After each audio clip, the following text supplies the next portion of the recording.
Good morning, Bulletproof Ballers. I just want to show you something real quick. I have not warmed up. I literally just came back from the coffee shop and I can hit Nordics cold, right, without any effort. So this video is about bulletproofing our hamstrings, right? Our hamstrings are so important for knee injuries. We know that most knee injuries happen in deceleration when we're cutting, kind of in this angle specifically, and I'm going to talk about that with the Nordic. But we know a lot of injuries happen in deceleration, right? And there's more decelerations performed in football than there is accelerations. Yet we train our acceleration so much and we don't train our deceleration. We know eccentric hamstring strength, super important for deceleration. So today is all going to be about the hamstrings. I talk a lot about the quads, I talk a lot about the knee specifically. I'm going to show you all the hamstring exercises that I use in rotation, why I use them, when I use them, how you can use them. So yeah, let's get into it. So hamstring has two functions, right? Hamstring flexes the knee, crosses the knee joint. It also extends the hip, right? Two functions of the knee. So if you're just doing RDLs and you think, oh, I don't really need to do hamstring curls, I don't really need to do Nordics because I'm training my hamstrings. Train your hamstrings, like, it's not the same for doing both, right? Knee flexion is different to hip extension. So first exercise, short range hamstring curls. We're going to work from easy to hard. We're going to do knee flexion first, we're going to do hip extension second, and we're going to work from easy to hard. Two exercises I use for short range knee flexion: hamstring curls of any sort, whether that wants to be sitting, whether that wants to be lying hamstring curls, whether that wants to be banded, whether one wants to be monkey foot, whatever you fancy, right? But in the hamstring curl versus the Nordic, the hardest portion of the lift is up here when the muscle is shortened. Down here, not really too much stress, you're absolutely chilling, right? So hamstring curls, super good, building hamstring strength, building knee flexion strength. Charles Poliquin says the knee flexion strength is like the second ACL. However, that is more muscle dominant than something like the Nordic curl. So I actually think this is probably the number one predictor in whether you're going to have an ACL tear or not, is your strength to be able to hold this position here where the ACL actually tears, right? We have no studies on this. We have studies on holding the eccentrics on the way down. We don't have studies of people being able to get to the standards I can get to, where I can rep out 30 Nordics in a row, right? So if I can rep out 30 Nordics in a row, and the hardest portion of this lift is literally the position where the ACL tears, and this is a body weight lift, it shows me how strong I am with my body weight in the position that the ACL tears. Oh, okay, so it's probably pretty useful for action against an ACL tear, right? Just an assumption from that. So yeah, this is harder than the short range hamstring curl. To be honest, I think every single gym should have one of these, and yet I haven't been to a single gym in England that does, because if we had one of these, all of our athletes would be way more protected and we could scale it, right? Because we're still getting strength in this position or the end range, but it's so much easier because we don't have that force of gravity down on us in that end range position. So if we have something like this, it's a banger. This was like, I don't know how much this is, but you can get Nordic benches for a few £100 or whatever to save your ACL tear, especially as an athlete who can go on to make thousands of pounds. It's a very light investment, right? So if we progress our Nordics from here down to the flat, our hamstrings are going to get way more bulletproof, our ACLs are going to get way more bulletproof. We're going to have way more eccentric hamstring strength, which the Nordic curl is dominant in.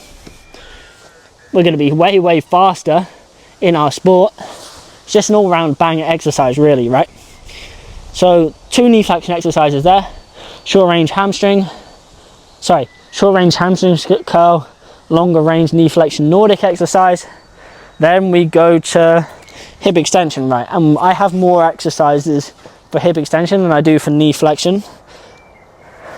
But if we look at hip extension anyway, they're going to be longer range than knee flexion, because every time that you bend over, your hamstrings are getting stretched. That's just how it is. So even on a short range hip extension exercise, like the back extension, which I'll show you here,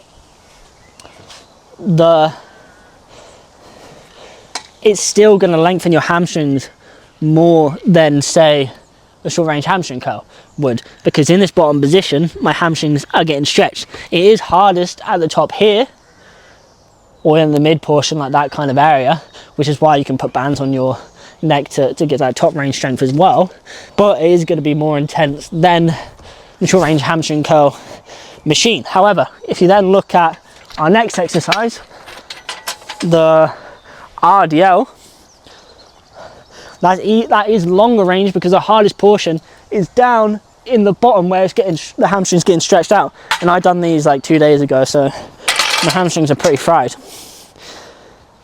But that's the second exercise, is the RDL. Third exercise that I use is then the Jefferson curl, where we're rounding the spine at the same time rather than holding that rounded, that curved back, that extended lower back with the RDL or something like See Good Morning. It's more of that back extension as well, similar to this but just more intense on that back of the knee in specific, and more length in the Jefferson curl, more of a long range exercise. But the hamstrings work differently when you're trying to keep the spine extended in something like RDL versus trying to round them in something like a back extension, right? So we have the Jefferson curl, and that's the 3 exercises I have for hip extension. Obviously you See Good Morning as well to a certain extent, and then you have inner hamstrings, you have stuff like cable pancakes and stuff like that. Again, a lot of gold. Right now we're just going to be talking about these 3 for hip extension, and then 2 hamstring curl ones. Next thing I want to say is that it's not just about the hamstring strength, but it's about balance in both our hamstrings side to side. So if one of our legs is injured, then the hamstring's probably going to be much weaker on that knee because we haven't been using it as much, right? So Nordic's the only one where you really can't, you kind of can do a single leg Nordic, but it's going to be way too intense for most people. Whereas hamstring curl, you can do single leg to balance side to side. Back extension, again, you can do single leg to balance side to side. Then RDL, you can work to single leg. You can work to single leg side to side, boom. And then even with the Jefferson curl, by sticking one leg out, you can do one leg at a time, right? And that is super important. We don't just want strong hamstrings, but we want our hamstrings balanced. And if we're just doing every single exercise there with 2 legs, one of them could take over. Like your right leg could definitely take over if it's the stronger one.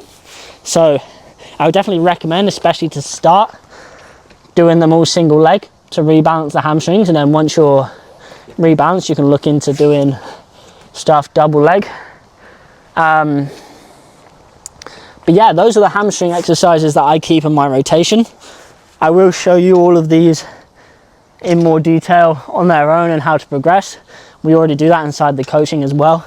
So maybe I won't, maybe that will just be for the people that come inside our coaching. But yeah, I hope it helps. If you use these, there's not really many other hamstring exercises I would say you'd really need. Obviously sprinting, like that's a bang, all the plyo stuff. I'm talking strictly about strength training really here. But yeah, this made ballers bulletproof again.